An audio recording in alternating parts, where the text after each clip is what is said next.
100 سال پہلے 1922 میں ایک رائٹر نے اپنی ڈائری میں لکھا کہ دوبارہ جب کیلنڈر پر 22 کا ہندسہ آئے گا تو یقیناً نہ آپ ہوں گے نہ میں ہوں گا۔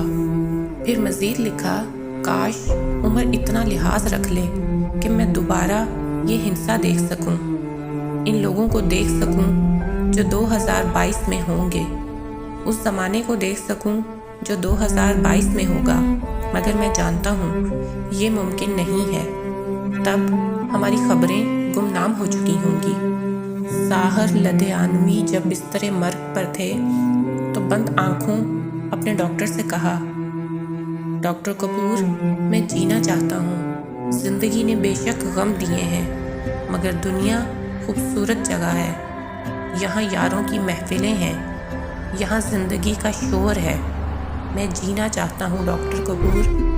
22 کا ہندسہ جب 100 سال بعد 21,022 میں دوبارہ آئے گا تو یقیناً ہم میں سے کوئی بھی نہیں ہوگا۔ ہماری قبریں قبرستانوں کی گنجان حصوں میں گم ہو چکی ہوں گی، کچھ دھسی ہوئی، کچھ اٹی ہوئی، دبی ہوئی۔ لہٰذا کوشش کریں کہ یہ مختصر سا قیام خوشگوار گزر جائے۔ کوئی روح، کوئی جسم ایسا نہ ہو جو زخم ساتھ لے کر جائے اور ان زخموں کا الزام ہمارے سر ہو۔